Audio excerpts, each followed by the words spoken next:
Wednesday, May 14th. I'm Scott. I'm Rim. And this is Geeknights. Tonight, we review the Ice OAV. Let's do this.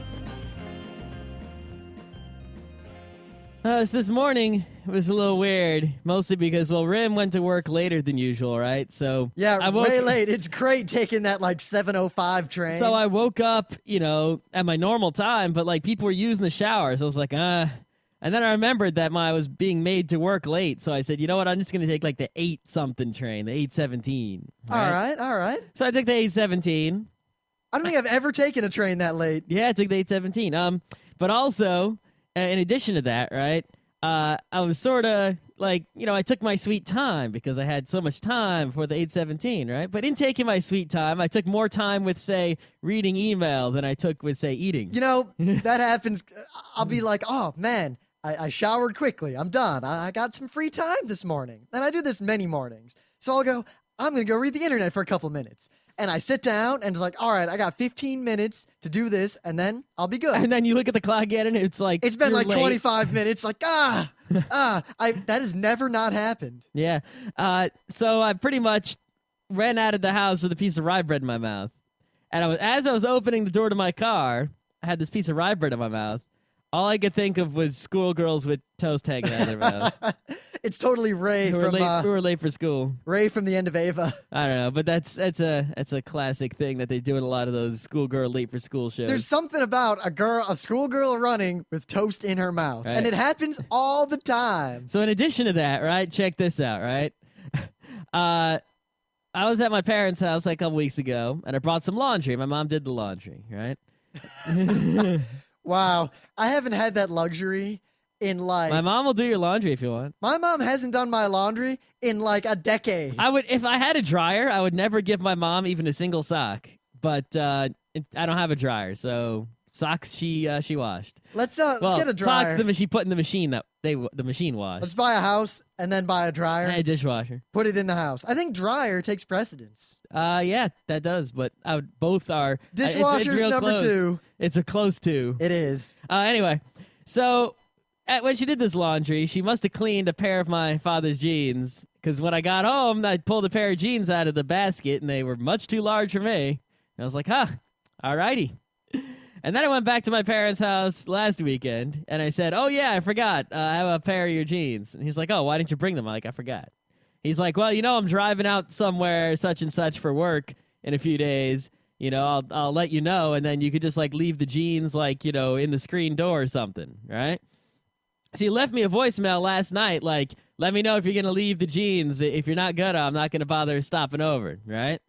So this morning, with all that free time, I remembered. So I called my dad and I said, yeah, I'm going to leave the jeans there. But then... So I'm at work and I get a phone call. I'm like, who the hell's calling me? I pick it up and he's like, where are the jeans? You know what the answer is? Hobo must have stole them. Oh, no, they're in my bedroom on the floor. Oh, yeah. The thing is, he has a key to my house. He just didn't have it on him. So I was just like, I made you take a little tiny detour from your trip to stop at the house, and I didn't leave the jeans At there. least it's not that bad a detour, because one of the probably the best benefit of living in Beacon for us, with geek nights and traveling all the time, is that we always have this discussion. We always think, why don't we just move to Brooklyn? God damn it, we should live in Brooklyn. Brooklyn is awesome, blah, blah, blah. And then we always realize suddenly that if you look at a map, there's pretty much no way out of Brooklyn. The subway. Yeah, but not with a car. No, not really. And in Beacon, we live pretty much at the junction of two of the biggest freeways in the area. Yeah, but it's hard to get to 95, which is one of maybe the most important highway in the area. Yeah, but it's not It's that pretty much hard. like we can get to all the highways except that one. It's like there's two things. We can get to every highway except 95, and we can get to every city except Philadelphia. Yep. Well, because 95 is like the Philadelphia highway, but Yeah. There are some, I was reading about the freeway projects that are coming up. There's some long-term projects that'll make it a lot easier for us to get to 95. Yeah. The main problem is that the shortest way to get to 95 involves going closer to New York City, and the hiccups. hiccups. Yeah, the traffic involved in going near New York City makes it not worth it. So you're better off avoiding the city. So But you go if we like avoid the city 30 to get, miles out yeah, of your if way. we avoid the city and we want to get to 95, that means we have to take the Garden State into Jersey, then then we have to switch over to 95 where the Garden State and 95 are really close to each other. A little hint for any non-New Yorkers. That's always the faster way. Yeah, but Unless it's 4 in the morning and there's no baseball games. the problem is that puts us way south, on 95. So it's like the place that there are places that are north of that juncture on 95 that we might want to get to that become difficult to get to. Yeah, but at the same time, it actually is really, really fast to get to like Otakon and Katsukan. Like, Well, yeah, if we're going anywhere Jersey and mid Jersey and south, then it's not a problem. yeah. Of course, we have the problem now of, all right, so say we want to go hang out with Scott Johnson in Wildwood some weekend. All right, well, we're in New York City, so we take the train back home on Friday, an hour north, and then we get in a car and drive an hour south, and then we continue driving. Yep. But there's nowhere easy to leave a car. Nope. I mean, and the thing is, I'd say, oh, well, I'll just drive into Manhattan because there's a parking garage right next to where I work. Costs $1 bajillion and it's full. I could get in. You know how early I work? Yeah. And a lot of my coworkers drive in anyway. Wow. Yeah. But the problem there is that my car's not doing so well now. I discovered that just actually today that the source of my problem is that my transmission, it's not so happy. So I'd have to take Scott's car, but Scott won't let me drive his car. You'll destroy it. Look at your car. Yeah, my car that's destroyed mostly because it's old. You also crashed it like twice. Well, it was crashed into twice. Yeah. No car have I ever driven has ever been crashed by me or been crashed into. Yeah, at the same time, you've driven a pitiful fraction of the number of miles I've driven in my life. I've driven plenties. Not so much. Plenty. All those weekends I'd be driving back and forth between Rochester and Detroit. That's fine. That crazy road trip from Poughkeepsie to Lansing, and then 2 days later from Detroit to Wildwood. Regardless, if you had some fancy new car, I don't think you would be letting unsafe drivers drive it. I'd let you drive it in a second, and you're a pretty crappy driver, all things considered. What are you talking about? Me? Look who's talking, Mr. Crash. You're talking to Mr. No Crash. Crash what? I've never caused an accident ever. You've been in accidents. I have been in no accidents. All right, Scott, one of those accidents, my car was parked in a parking garage, and someone rammed into it while I wasn't there. Yeah, that's never happened to me. Yes, because that was clearly You parked in the parking garage in the wrong spot. Yes, at my job. Exactly. Anyway, bring on your anime news, Captain. It's anime day. Oh, shits. Oh, I don't have anime news. That's right. There isn't really any. But I do have, it's a time for a geek bite. I got it right, didn't I? I didn't say back, but I meant bite. So, Scott's box, I talked about a lot of things last time, and people complained, like, we thought you were actually going to review the things in the box. And I'm like, listen, I just got the box. You expect me to read all that, like, instantly? There's got to be reasonable expectations here, people, all right? Well, you kind of reviewed everything a little bit the first time you did the box. I did it the second time also. Nah, the second time you did a lot more of, well, this is this, and this is this, and this is this, and a lot less of the why and the interest, and a lot more of this is the name of this Maybe comic. I'll go back and I'll listen to both boxes. And, I think you should. Maybe I will. But regardless, to please you people who are looking for the reviews, right? Here's sort of I'm gonna dig into the box. I'm gonna tell you. I read some of the stuff, of course. I'm gonna tell you what it was like. So, one of the things I read was this Avengers Kree Skrull War. You might remember when I pulled. That sounds excellent. You might remember when I pulled this out of the box that I said the reason I bought this is because of all the Marvel comics I've read in my day, good and bad. A lot of them refer to the Kree Skrull War, as a major event in history that was super important and such. And that I'd never actually read, what happened during this Kree Skrull War that was so important that people keep talking about it years later and keep referring to it in comics years later, good and bad. So I saw that there was a trade paperback of the Kree Skrull War, and I ordered it. And I've read it. And, well, I don't want to beat around the bush. Good God, is the Kree Skrull War terrible and painful to read. Now, why is it terrible? Is it just stupid? Is there something especially bad about it? I'm curious. As a non-superhero comic reader, I don't really... How bad could it be? Well, let me do a quote from the introduction here. The introduction is by Roy Thomas, who is the writer of the Kree Skrull War. And let me take a one sentence. I want to quote one sentence from this introduction. The sentence is, quote, "And if I may be unabashedly immodest for a moment, I think it holds up fairly well." End quote. This doesn't hold up like a dime. I can't even think of a feather. This can't hold up a fucking feather, all right? Basically, the deal here, right, is primarily this should be about a war between the two alien races, the Kree and the Skrull, right? No. I mean, there is a war between the Kree and the Skrull going on, but barely. I mean, it's sort of, they say it happens, and then at some point they semi-resolve it. And Kree and Skrull people sort of get involved. Mostly, it's just a bunch of random Avengers adventures. It's really hard to say. And they're all really lame. Random Avengers adventures? Yes. Woohoo! And they're all pretty lame adventures, if I may say so myself. It's pretty much, there's a bad guy. Oh no. So, I mean, there's this one part that's like the worst of all, is this incredibly unrelated part where one of the Avengers is the Vision. He's like this android, right? And I suddenly remembered the Vision. Yeah. As opposed to a Vision. Well, the Vision, the Avengers Vision. See, because I have a vision. I have a vision of nothing but small mushrooms as far as the eye can see. He's an android, and it's like the Vision. They keep saying, "Oh, he's the android. He has no emotions," right? And it's so stupid because okay, it's one thing to make an emotionless android, and I hate Star Trek, but I know that Next Generation has the emotionless android guy. Well, Data didn't have emotions, but then he got emotions.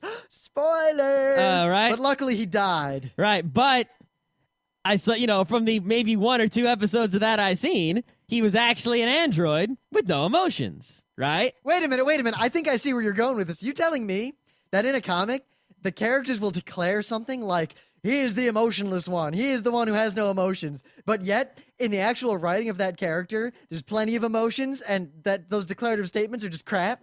Are you reading the mind of Scott? Rim has the mind-reading skills. I think, based on my experience with... It's like the whole Iron Man thing. I mean, I hear the Iron Man movie's awesome, and I want to see it. But the defense of the Iron Man comics I usually hear is, but he was an alcoholic, and it was interesting, because he fought with his alcoholism. All right, listen, all right? On the Iron Man alcoholism, I listened to a review of this a trade paperback of Iron Man, well, actually a hardcover, Iron Man Demon in a Bottle, right?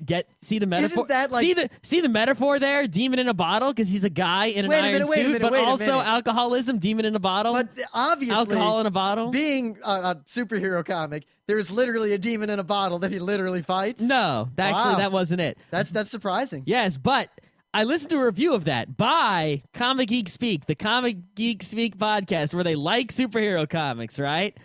And most of those people didn't like it, and they complained that the alcoholism really only came into play in like one issue of the trade paperback, and it was kind of just, oh, he's alcoholic, oh, he's over it, blah. So people who are like, oh, Iron Man, the alcoholism is such a great story, and the comic, not so much, really. At least according to people who know better than I do. There's a term for this, you see. Say you really, really want straws, but they're just out of your reach. What do? You kind of grasp for them? You're...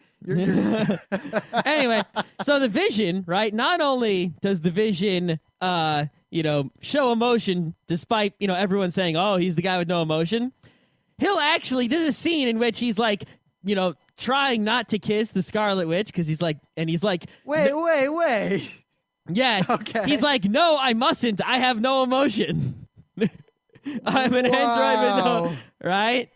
So that's pretty bad right there. Then you've got like this big, long scene in one of the issues where Ant-Man, who recently left the Avengers, becomes small and goes inside the Vision to see what's wrong with him. Which has absolutely nothing to do with Krees and/or Skrulls and/or wars. Well, it's possible. Was there a Kree inside him? No. How about a Skrull? No. Huh. Not at all. This sounds excellent. How's the art? It's actually pretty typical art for the day. It's mostly, if you it's sort of, if you look at the art with the untrained eye, you'll be like, oh, this is bad old art. But really, the art is okay. It's just, it's limited by the printing techniques of the olden days. You know, just like all superhero art of those days was, you know. I guess, you know, some of the character designs, though, are old schooling, though. You know, like, this is not, you know, well, Captain America looks all right, actually. But he's barely in it. Yeah. So, yeah, there's also a lot of stupid shit going on. For example, right, Skrulls. The thing about Skrulls is that they're shapeshifters, right? So there's all sorts of cool stuff you can do with that. And Marvel actually, with their modern comics, there's like this secret invasion thing going on where the Skrulls are actually playing a big part, and there's lots of shape-shifting action going on. But in this, the original Kree-Skrull War, the Skrulls were shapeshifted into cows. And then they uncowed. Which is sort of a reference to the Skrull's previous appearance in a Fantastic Four comic, because they actually said as much in the comic, like, you know, to sort of let me know that was what happened. But seriously, cows, they could have shapeshifted into all sorts of things, but cows. So yeah, it's just, the writing is just, you know, full of unnecessary narration. There's a fight of random bad guys in every issue. There's no real reason to care about the characters or anything. It's stereotypical, bad, old superhero comics. And actually reading it, you know, because I thought, at the very least, reading this would give me sort of a backdrop for all of some of the better comics that I've read that have given reference to this Kree-Skrull War.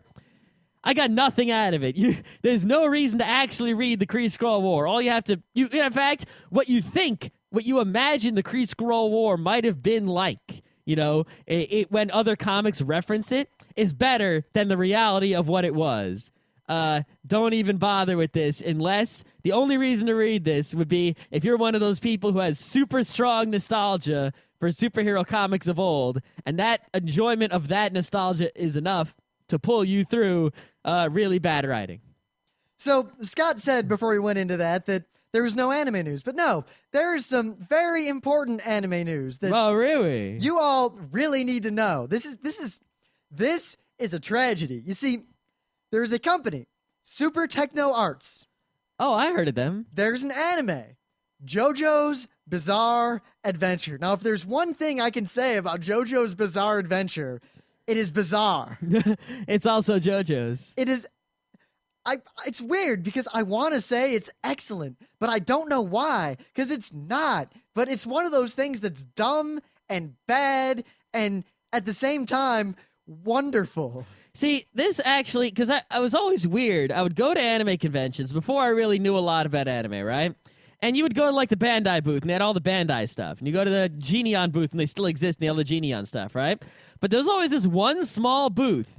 And that one small booth had, like, one statue of a weird-looking anime character. And it was like this anime company, and all this anime company had to their name was JoJo's Bizarre Adventure. So I always thought, because there was just one company, and they were the only U.S. company that had this one show, right? And the show was called JoJo's Bizarre Adventure, and the character design of that one statue they had looked kind of lame, you know? Knowing all that, I thought, there's just this one bad show that's obviously unpopular that no one likes, no one cares about, and that's why this is one weird, tiny shit company trying to sell it, but whatever, screw them, I don't give a shit. Well, it's actually a little more, I mean, because... Yeah, that's what I thought back in the day. But then, you know, you get to RIT, and you get it at RIT anime, because they had the gigantic library of new... They had a few VHSs. And old anime. Yeah, a few. God, we got to find some pictures. I meant a few VHSs of JoJo's. Yeah, but it was one of those things where all the old school people in the club would be like, ha ha ha, JoJo's. Because, you know, young kids would come up to the library, and they'd be like, what should I watch? And the first thing they would always tell them to watch was Marmalade Boy, which is not a good thing to say. Well, it depends on who you ask, because if you went over to the Tape Nazi and, like, his faction in the anime club government, they'd always say Marmalade Boy. And if you'd already seen it, they'd say Candy Candy. And if you'd already seen that, they'd say Kimaguri Orange Road. And if you'd already seen all three, well, they take you into the back and give you their secret fan subs. Yeah. Of similar shows. But if you went to anyone else, they'd either give... No one wanted to give the obvious. No one would ever say, like, just watch Cowboy Bebop, duh, or just watch Escaflowne. They'd always give the kind of, here's a show that you would never think to watch, but that you might like. So watch it, and if you like it, I will know what else to recommend to you, and if you hate it, I will also know what else to recommend to you. Usually what people ended up doing is they would sift through the tapes, right? At least this is what I did, like, before I was cool. I would sift through the tapes, find something with an appealing title, because basically have a blank VHS tape. I think that's how you picked up, like, there was Gao Gai Gar. I didn't pick up Gao. You didn't? Because I remember seeing it all the time and being like, Gao Gai Gar. I didn't remember that being in the library. It was in there. Anyway, I would pick up a tape based on the name on the side of the tape, and then show it to someone and be like, "Is this good? Is this good? Is this good?" And that's how I rolled in those days. And I think a lot of people rolled that way also. Yep. But you'd start to learn, like, but this was one of those shows where people would be like, JoJo's Bizarre Adventure, and then they'd come back the next week, and they'd either be like, so where can I get more of that? Or they'd say, never, ever fucking recommend anime to me again. And there was really no middle ground. Not much. I like JoJo, but I don't know if I like it in an ironic sense or not. I think I like it only in an ironic sense. I haven't read or watched enough of it to really know, but what I do know about it, sort of the meta information, is that there's like a whole bunch of different manga series, and it's sort of convoluted and hard to figure out which ones to read in what order. Highfalutin, convolutin. Yeah, and the TV shows and movies, if there are any, I don't even know. There's a movie, or at least one. Well, let me put it this way, because I don't want to turn this into the JoJo show, but the Super Techno Arts was releasing, well, they released the OAV, and basically, they went dark. If you go to their website, as of now, it says index of root, CGI bin, and robots.txt. All right, someone screwed up the web server. Now, they're gone. They're done. They're no longer distributing JoJo's Bizarre Adventure due to, quote, an unspecified issue in Japan. And that is the end of it. Uh-huh.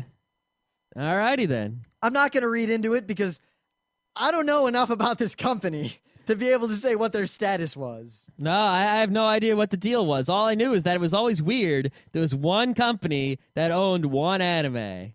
It was like they were just one license, and that was all they were, and it was always sort of weird. And because of that weirdness, I didn't trust their show. And I think actually because of that weirdness, I think a lot of there are people who are fans of JoJo, and I think because of that weird situation, it actually is what held that show back. And now I think it's too late. They released a lot more than JoJo. Really? They also had Sci-Fi Harry and Shadow. Whoa, I didn't know they had Shadow. That changes everything. 3 OAVs. Shadow is action erotica. Shadow with an axe. Alternative title, Hyper Shinobi Animation Shadow. Ooh, that's a better name at least. Yeah, looks kind of recent. I'm getting this from Anime News Network. I don't know anything about this company.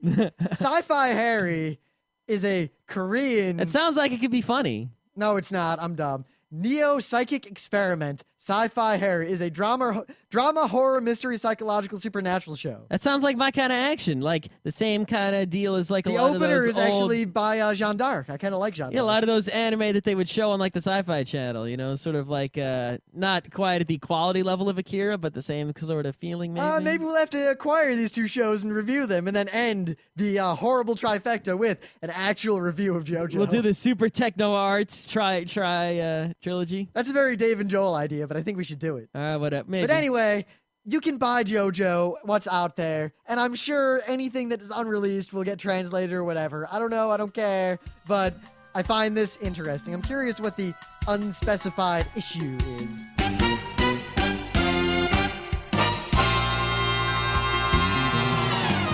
Things of the day. I'm not going to say a lot about this. You may like this, you may not, but I can tell you one thing. Its power level is over 9,000. No, it's exactly 9,000. Oh, yeah, I guess it is. You were supposed to say 9,000. No, I did. I said 9,000. I just didn't say 9,000. But you didn't say it then. 9,000. There we go. It is exactly 9,000. Anyway. Why does it have to be 9,000? My power level is 10,000, bitches. Take that.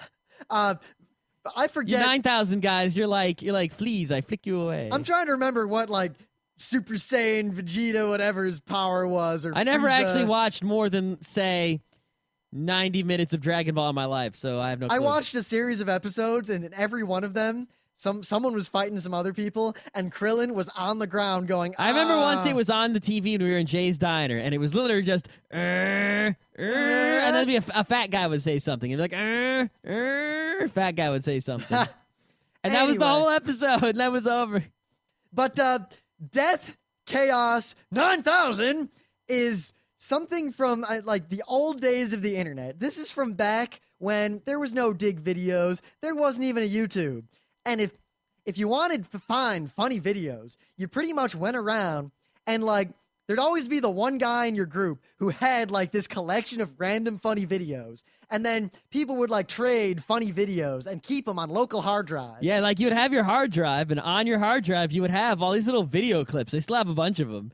And you'd be like, and someone would come over, you'd be like, hey, check out my video clips, because And- you didn't have YouTubes. And you'd always like know them by the titles of the files. So if he'd be like, "Hey man, you want a copy of butthotdog.avi?" No! No man, I got Puddle Jumper. Yo, Puddle Jumper's a good one. But this like before like, College Humor was around, and there's this whole fun story that I think we could do a separate show on, like the birth of College Humor and the history of College Humor. But a lot of that stuff was from RIT, and this video, Death Chaos 9000, was filmed almost entirely at RIT. Not only at RIT, but most of it was filmed in the Colony apartment complex where we lived for the most of our RIT stay. Yes, and except for there's some scenes from Perkins. There's this one road that's in Perkins, and one thing I want to say is you'll see a lot of fighting.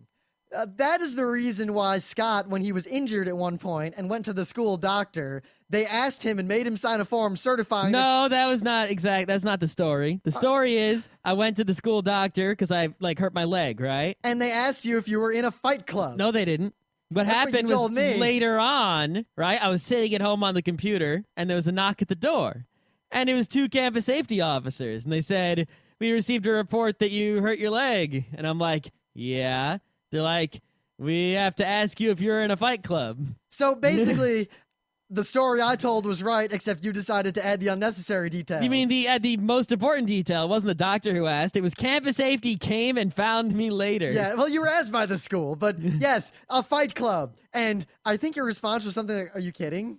Yeah, it was pretty much like. And I think Wait, I think wait. the campus safety guy's answer was no. Yeah, not at I was all. pretty much like, wait a minute. You think I'm in a like? Now, had I been in the room, I pretty much probably would have piped up from somewhere in the apartment. "The crap, Scott, they got you. Better come clean." Yeah, but here's the thing that I don't understand, right?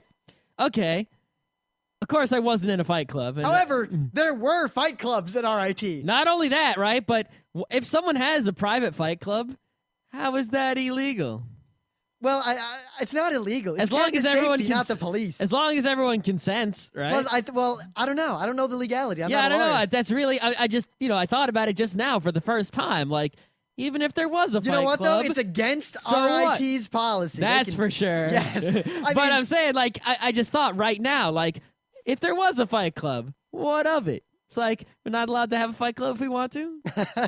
Well, I remember that time we were busted for all of us were basically trying to kill Katsu, but that's a story for another time. Yeah. But I remember the campus safety guy runs over, "Stop it! Jesus, what are you kids doing?" And then we all stopped and we're like, "What?" Yeah. He's our friend. And he looks at Katsu and Katsu's like, "Yeah, Yeah. can we keep doing this?" He's like, "No, definitely not. Go away. Disperse." I Good don't God. remember the guy coming over. I just remember us sort of getting tired. We were dispersed by campus safety. Maybe it was a separate time. It might have been a separate time. Anyway. That was not the first nor the last time we did that. Uh-huh. But anyway, I think I only did that one time. Death I learned Chaos my lesson. 9000.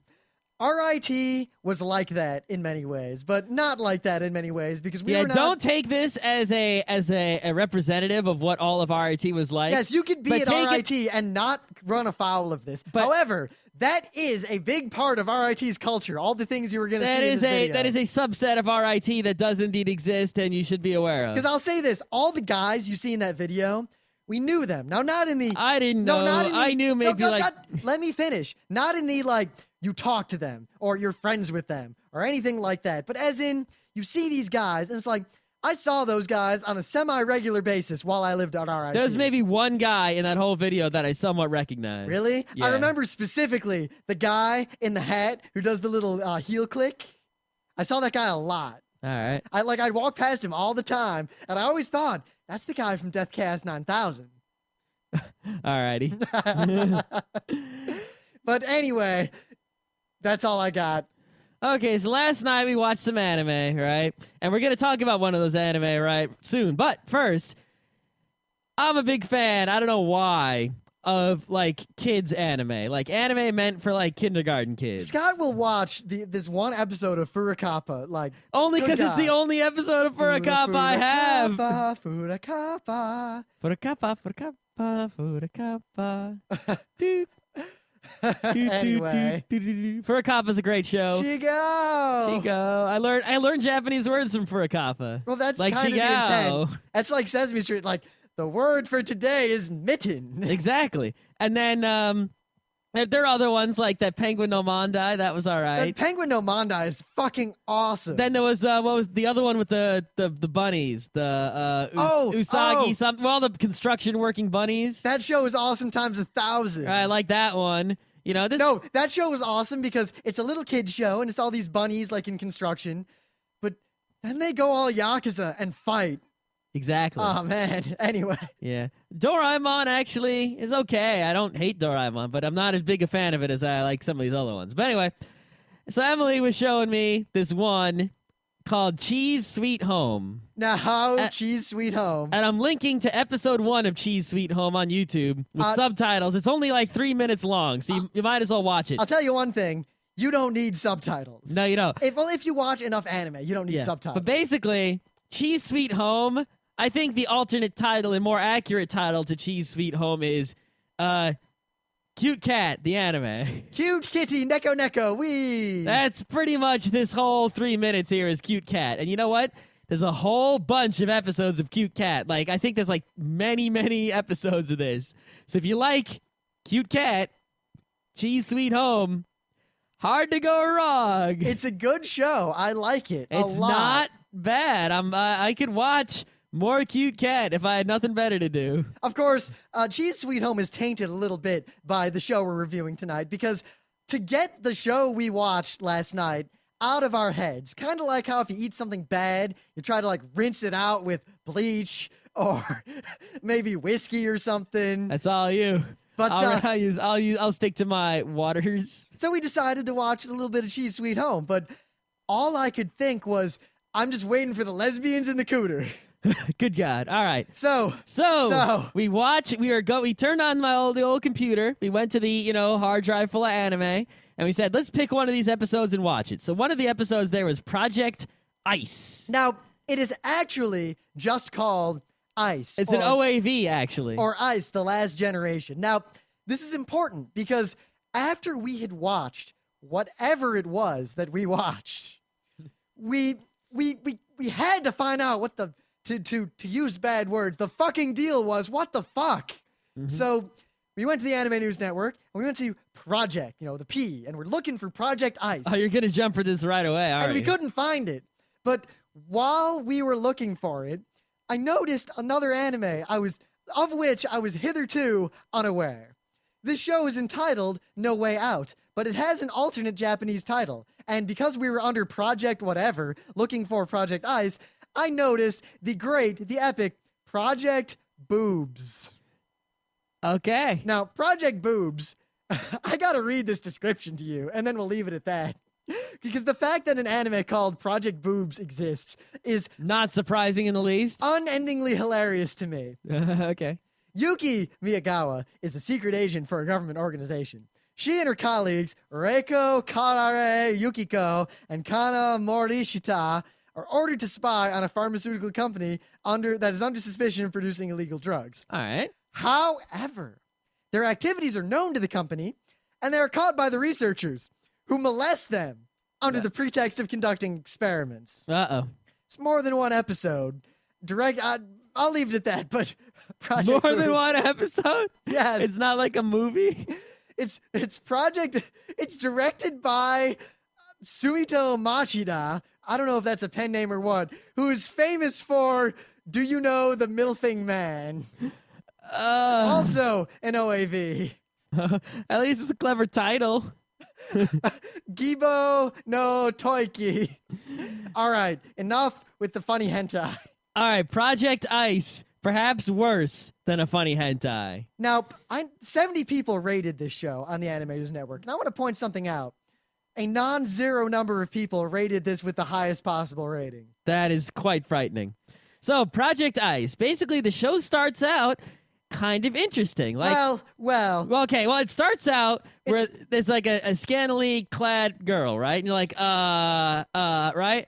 And then a second later, like, she wakes up out of bed, and like her brother's at the kitchen table, right? And you're like, okay, this is pretty stereotypical. It's gonna be like a pervy show. But then I think we'll actually go through what happens in this show. Yeah, I think that's what you have to do. And then, but to do the brief, I think we'll go in long form here. But briefly, just to get you an idea of where this goes. From there, we end up in lesbian futuristic Fist of the North Star world. why are you giving it away? All right, you got to pull that out later. Right? No, you're not gonna pull that out. That's why I was trying later. to stop you. Nah, you're not gonna pull that out later. No, you got to save the surprises. No, I think the surprise is how you get from there to there.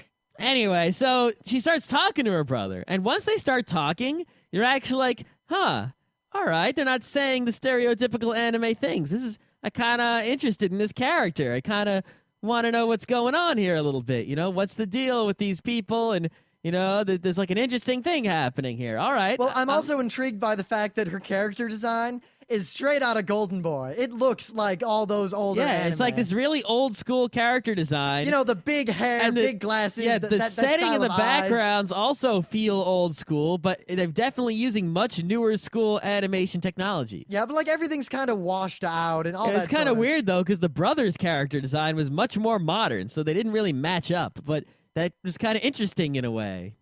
Anyway, so this is a spoiler, but who gives a shit? Because you're not supposed to watch this show. It's terrible. She goes outside. She's on her way somewhere. I forget where. And you see like this weird, obvious magical girl type character appear, right? And they're sort of looking at each other-ish, right? But then she's immediately hit by a truck, and that's the end of that. She's dead. And you're like, what the fuck? So fast forward to lesbian future Fist of the North Star. Okay. So before we get into the more detailed, now, so far this isn't painful yet, because how many anime start with one thing, switch to something else, and then eventually they tie it back to that original thing. That's that's an anime storytelling technique, a trope that I'm not a fan of.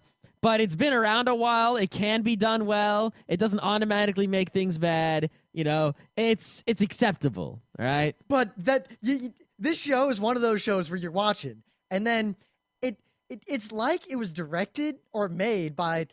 I think here's the creative process. What if you made a show where like a woman gets hit by a truck, and then there's lesbians, right? But then there's these robots, but the robots are all, futury, and they're piloted by women. But then they pull out guns, but the guns are like the technology of the men.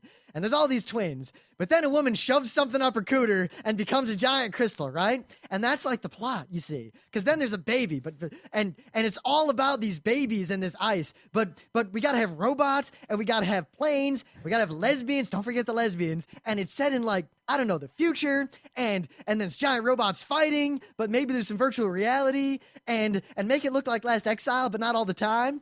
And let's have a different character designer for every single character. And all the men are dead, just like Y the Last Man. Except that baby, who has a penis, clear as day. Yeah. So basically, everything Rim just said. But what happens next is you get this flurry of scenes that are sort of unrelated. And you see all these characters. They all have really distinctive character designs. They're not well designed. They're all designed differently.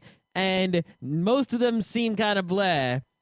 And you just get this flurry of characters thrown at you in this flurry of different settings. You don't know what time it is. You don't know where they are. You don't know what they're doing. You don't know anything. You see all these characters all over the place doing seemingly unrelated things.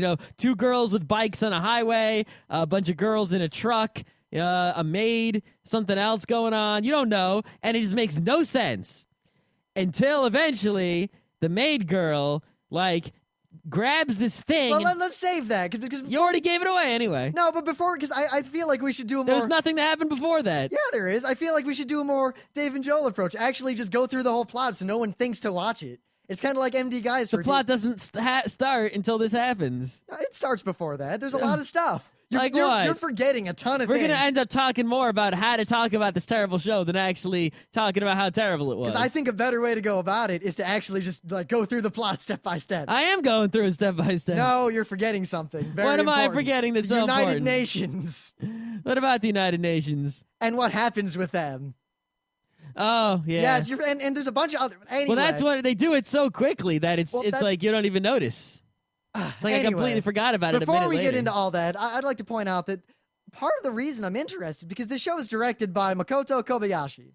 Now, this person hasn't really directed much, but if you look at their page on the Anime News Network, if you're so inclined, it's primarily mechanical design, mecha design, conceptual design for robot shows and mecha shows. Like, let's see, Gundam Double Zeta, Giant Robo, the Gankutsuo robots, the Final Fantasy Unlimited mechanical stuff, Venus Wars, Trinity Blood, all these shows, Steam Boy, Super Etrigan. That's not a bad resume of mecha design. And you know what? But- this show has a bunch of really interesting mecha design. It's too bad they didn't... I mean, it's not the best mecha Well, no, design ever. here's the problem with the mecha design. So they've got Last Exile, like, you'll see him and you'll go, oh, that's so Last Exile. But then they've also got Guy Malefs, effectively. And then they've got Akira bikes times 1,000 with the most unrealistic winches I've ever seen. Yeah, it's really, really inconsistent. This whole anime feels like a whole bunch of people, each individually made. They're like, hey, make an anime scene on your own. What kind of scene? I don't know, just make a scene of anime. And everyone made a scene of a different anime, and they just sort of pasted all the scenes together. The scary part is this is an OAV. They expect people to buy this entire thing on one incredibly expensive DVD. So let's see. I mean, the opening scene where I immediately decided, all right, this show is going to be a porny show. Is it starts with a top-down shot of this old golden boy character design woman wearing a thong, and there's a butt. And and it's like, there's a butt, there's a butt, there's a butt. We're going to linger. Butt. We already butt, discussed butt. this. And then, it cuts to this future world, and pretty much right away, they introduce a million characters. And the one that really stands out, like, all the characters are different character designs, like we said, but one of them, this guy, now I say guy because it's actually a girl, but I'm going with dude. I'm on this also one. going with dude. The dude with blue hair, whose character design stands out. Because it has blue hair. Not just that, but the eyes are drawn differently, and the face is different, and the neck is way too small. Yeah, because it looks like a dude, except there's boobs under the uniform, and that's it. It's kind of like how in Utena, the way they made the characters, it's just they made every character a girl. And then they randomly just picked characters and removed the breasts and left everything as is. Yep. That was the old joke at So RIT. here, Pop, this there is- you go, Toga. This is the opposite of Utena, where they made all the characters, and then just added boobs to all of them. So they introduce a billion characters. There's also the triplets. Yeah, they don't really do anything, but you see, hey, there's triplets. Why are they And they there? give you this long ass scene, or the character in blue is going on and on about how you have to love people and don't kill, don't ever kill, blah blah blah. We should just, incapacitate and pacifism, blah blah blah, and just keeps talking and talking, and all the other characters are even ignoring this person. I don't even remember any of the characters' names except Mint. Because that's the person with blue hair, and it's mint. That's why it matches with the hair color, and that's the only reason I can remember it. But all these characters are there, and then they cut to the United Nations or the United States or the United States under the guise of the United Nations coming forward with all these crazy battleships to Japan and basically announcing, all right, well, Japan, because of our mutual defense treaty, in order to protect you, we're going to invade you. And Japan responds over, I guess, a loudspeaker with, no. Yeah. And now here's the thing. And they set up like this big fight. And it's like the army's coming in, and the other army's like getting ready to fight. And what does it have to do with the girl in the beginning who was the only character I even slightly cared about who got hit by a truck? What does it have to do with all these other characters who are in some sort of military thing, and they all have different colored hair, and they're all talking and going on some sort of mission, but their mission is to deal with ISIS, which is totally Yeah, so the ice. Wait, before we get to the ice. But then they cut away from the UN, US, Japan thing. And they never go back to it. They not only they never go back to it, but it didn't even make sense to begin with. Yeah. So then they cut to this maid. And right before this, I remember saying, Well, didn't they do the girls with bikes first? I don't remember if they did or not, so I'll save that for later. But they cut to this maid. And right before that, I had said, the only thing the show is missing is like a bunch of maids. And then it cuts to a maid, and she's got a briefcase. So she opens this briefcase, and we see a dildo. But Well, we see a lot of weird shit. but and they're all dildos. well, it could be dildos. They're all dildos. It could be weapons. It could be some sort of weird something. Now, there's the thing. It's obviously something special, and it looks like dildos. They're all dildos, but my brain, used to anime, says, obviously these are not actually dildos. They are something else. And sure enough, she picks one of them up, and while you could say, yeah, it's very phallic, all cylindrical objects are phallic, so that doesn't really count for much. But it had sort of science stuff attached to it. Like It's it got had like a vial of pink ooze. a vial of pink ooze and some buttons and some switches. So I was like, oh, it must be some sort of like, chemical spraying thing of magic powers. So she right? pulls it out and immediately starts caressing it. Well, Well, no, she starts caressing it, and oh crap, oh man, and I think to myself, if this were a horrible hentai, to steal a word from Dave, that's going up her cooter. right. And So eventually, before I can finish thinking that, right up the cooter, it spray. wasn't right at the cooter right away first, right? She starts running away because someone's chasing her, right? And it's like, oh, characters have arrived and they're chasing her for some reason. So the whole time I'm thinking, aha, she's got the secret science and people are coming to get the secret science Or from maybe, her. I actually, what I thought, I figured she's a terrorist and she's going to use this thing to turn into some sort of bio-bot terrorism thing. Because Yep. they kind of oh, there's bioterrorism. Yeah, ice. Oh no, there's some ice happening in such and such. We got to go stop Yep. them. And then she gets down on the floor, puts the thing in the cooter and sprays the pink stuff up there. And then we cut away. And then at that point, I remembered, oh, yeah, that's right.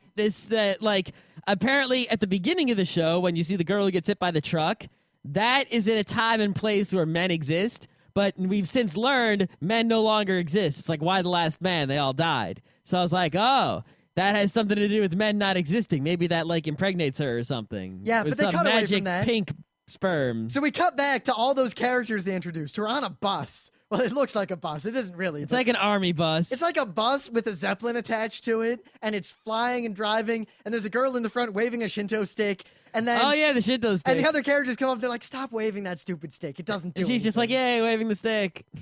Yay. But it cuts to them again, and they're like, oh shit, ice. All right, so I assume, the ice. Obviously, that maid turned into some kind of terrorist bio-robot because she's impregnated, and they're gonna go fight her. But then, I don't know what happened. So, it cuts to the eye, where, this giant pink crystal. And in the I center think of it's a blue crystal. it was pink. All right. And in the center of this pink crystal is that girl. And the ice, these people are all there. And I don't remember if they were the same characters or not. But they surround this crystal in this force field. I'm pretty sure it was a blue crystal. But then, suddenly, there's two ices and two force fields. Well, it's very weird because you'll see they surround it with a force field, right? But then they'll cut and they'll show you this monster's coming out of the ice and they're fighting it or something. But then they'll cut and it's it's surrounded by a force field. It's sort of it's almost like there's two different dimensions you're seeing, and it's two alternate universes. See, one the in thing which is- the ice is doing one thing, and one in which the ice is surrounded I by a don't think force it's that field. at all because they mentioned way back, oh, there's two ices, two units, whatever. I think it was just a really shittily directed scene. That in the end, it was revealed that yes, it was a really shittily directed scene. Apparently, there were two teams. One team was going to deal with one ice incident, and another team was going to deal with another ice incident. So you have the one team that puts a force field around the maid we just saw, and another team that's somewhere else, that a team we've never seen before, Unrelated somewhere maid. else dealing with ice we've never seen before.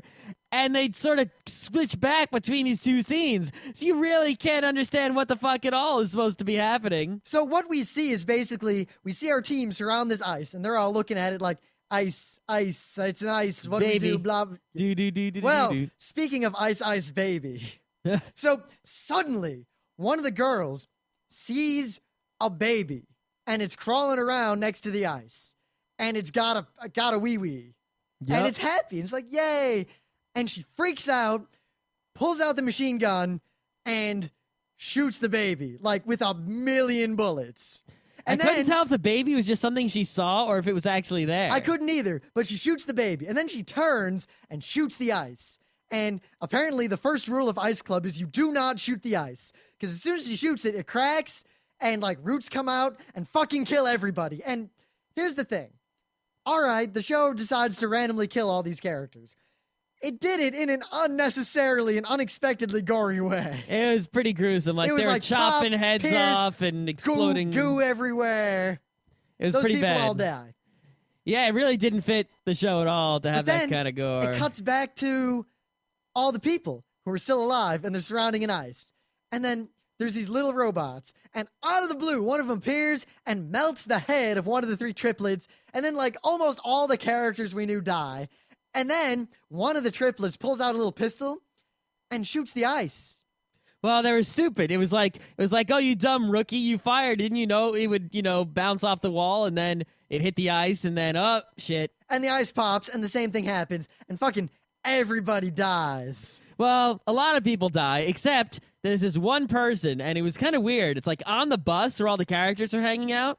There was one person who wasn't, they were in the bus. But Also a dude, but not really. Not really a dude, but looked like a dude effectively. And this person was in a cage on the bus, locked up. And they had lots of guns in the cage. So it's But like, then- who locks someone in a cage with the guns? Now they pull out, like, before, like, in the lead up to all this, they pull out this gigantic gun, and they pull out these penis-shaped bullets, and they're like, One of them is a different color than the others. and they go over and they unlock that girl's cage, and they're like, here are the bullets. Oh, We're snap. letting you out now. And then later on, Like this person's some sort of dangerous weapon that needs to be let out. and later on, this person has the gun and loads it and is about to shoot the giant thing that was released from the ice, which is really stupid looking, by the way. And then gives this whole speech about, and now I, who remains, will use the wicked technology left behind, the evil legacy of men. And she means men in the has a wee-wee way, very literally. Yeah, I mean, remember, And then it's she why the shoots- last man. There's no men left. And then she shoots the penis bullet at the monster. The penis bullet, by the way, is an atomic bomb. Pretty much. And the explosion, the size of the explosion from the penis bullet is unreasonably large. It's just not reasonable at all. Now, to back up from the penis bullet, at some point along the way, show randomly cuts to these 2 girls on motorcycles, like wandering Yeah. around by themselves. I'm on not a sure highway. exactly how they came into the show. One of the girls on the motorcycle, right, was the magical girl you saw at the beginning when the truck crashed into the character we still have not seen again. All right? The other one seems to be her sister or something, and they have these motorcycles, and the magical girl seems to be up to something, and the other girl is just sort of always standing near the bikes acting upset. And they sort of cut to them every once in a while, like, what are they there for? What are they there She for? finds some canned crab, and that's important. That's oh, really important. God, I forgot about the crab. Yeah. She finds the canned crab, and she's like, oh, snap, canned crab. And everyone she meets, she's You like, eat canned crab? canned crab. And they're like, what? Okay, Yeah. great. Yeah. But that was totally unrelated to what's going on. But then this ice, like, gets out, and it decides that what it wants to do is get on the freeway. So it just starts flying down the freeway, and the girl with the penis bullets is standing on it, shooting it, and it doesn't seem to care. All right, she's standing on the monster, riding it like a surfboard down the highway, and eventually passes by the girls with the bikes. And the monster grabs one of the girls and just holds it. The And then, magical girl. and then the magical girl's like, ah. And then the other girl with the penis bullets is like, all right, and just cuts. Oh, yeah, don't forget, like, 2 characters have gun swords. Yeah. Yeah. Gun swords. Great. Yeah. But, and just like cuts her out of the thing and holds her. And then, thing blows up. And one thing leads to another. But the girl she saves, the magical girl, grabs her hand, puts it on her boob, and basically says, all right, want to have sex now? And she's just like, I'm not a lesbian. And the other girl's like, so what? we're like friends. It's like friends, share bodies with each other. I'm And like, she's like, no, they don't. and where I come from, friends just talk to each other. Yeah. And the thing is, when she grabs her boob, and with the other girl's hand, and then you realize that all the characters in the show have enormous gazongas. No, some of them don't, but Well, no, they're the ones all... that don't, they're hidden under gigantic armor. Exactly. They're there. You know they're there. Well, I mean, on the Anime's News Network, it says genres, romance, science fiction, themes, Yuri. So yeah, Yuri's big in this show. there's a lot of Yuri going on in the world with no Especially men. when they cut to like the princess, like evil overlord woman, and there's a throwaway scene where she's like, "Send me a couple of young girls, I'm bored." And then it turns out that she has a million ices, like in her office, full of maids, and she has a million maids, and Yeah, the only other notable thing left to say about the show is the scene with the can crab, basically. All right, so you think the show has already gone in every direction it could, but you know what? There hasn't been enough Miyazaki. There hasn't been enough, like, Nausicaa Valley of the Wind in this. Yeah, we've had every other kind of anime. We've had mechas and, magical girls. Mechas, maids, Yuri boobs, penis guns, up the cooter, every genre of anime. Except the Miyazaki genre. So, What do is they go all Nausicaa. basically, the magical girl has her can crab, and, these birds come, and you're just like, oh, birdie, Oh, birdie. no, you forget. The girl who she tried to have sex with, who saved her, who was also the girl with the penis gun who was locked up, she's like, I'm going to take you to see my special place.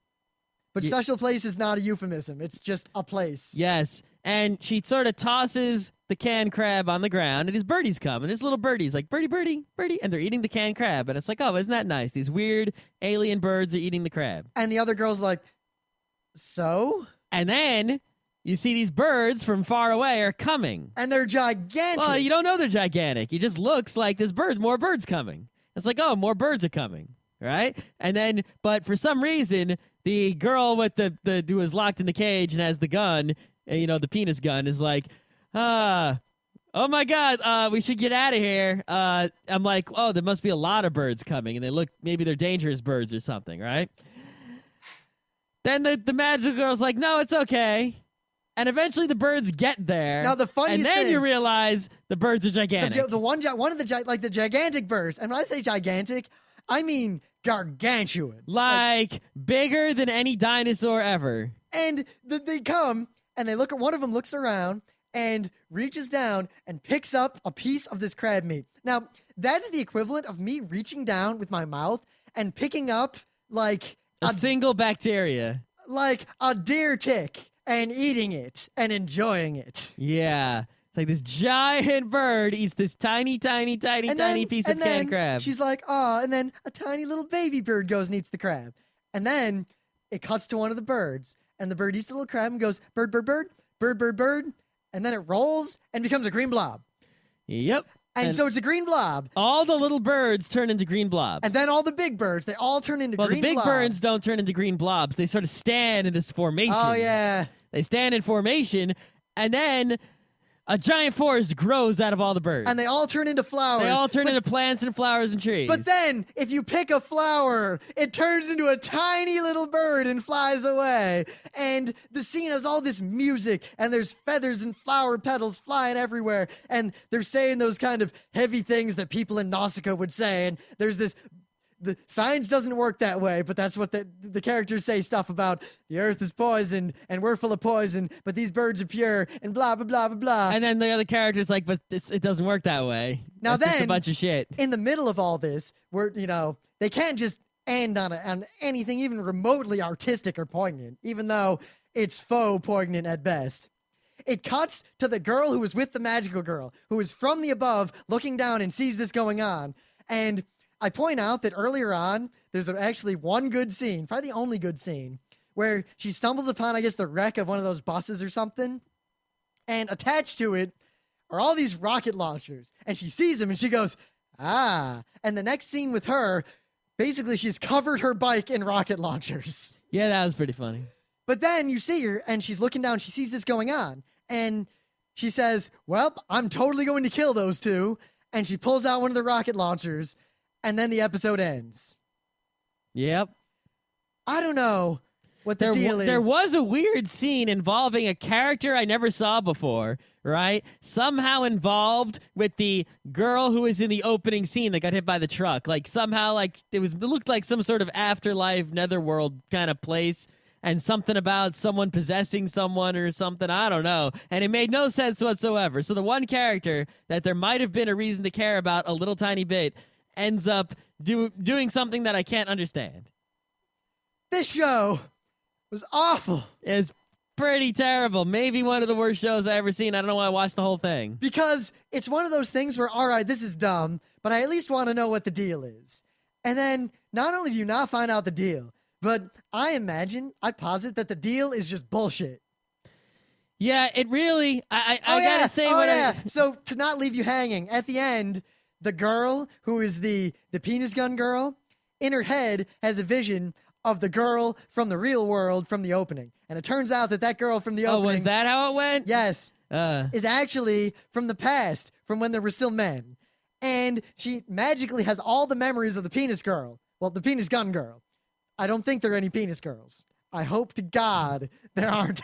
Oh, no, it's got to go to every genre. No. You look at the credits of this show, and it's made by all these people who have experience in the anime industry, but they're all key animators, mecha designers, lower-level animators. And that's not necessarily a bad thing, but the lack of experience shows, and it really is this sort of hack-together sort of, I guess, moderately well-animated piece of junk. The writing, there's no writing to speak of. It's just a big... It's just a big mess. The person who wrote the screenplay for this, Yasushi Hirano, did, among other things, Mobile Suit Zeta Gundam, the script.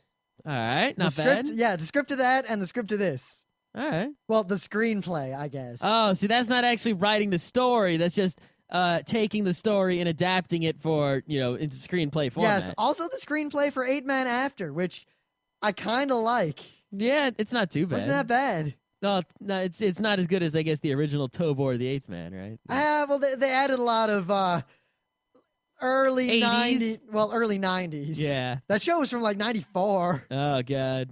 Oh, wow, 93. Anyway, this show's Project Ice, or Ice, is a bad OAV. Stay away from it. It makes no sense. It's just a bunch of random anime shit sort of slapped together and somehow forced to relate to each other in a way that makes no sense, and it is not worth a large amount of time it takes to watch it. Or not, it's not even worth the free download of illegalness. So, yeah. Yeah. Stay tuned next week. We'll review something good. Maybe.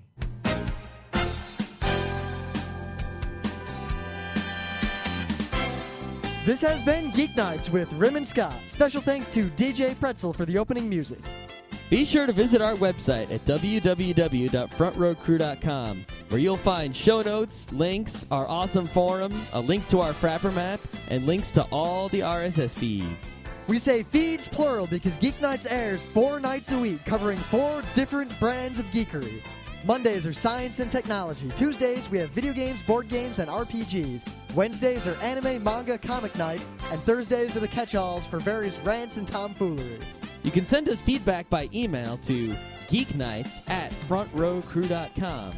Or you can send audio feedback via Odeo. Just click the link that says Send Me an Audio on the right side of our website. If you like what you hear, you can catch the last 100 episodes in iTunes or in your favorite podcatcher. For the complete archives, visit the website, which has everything.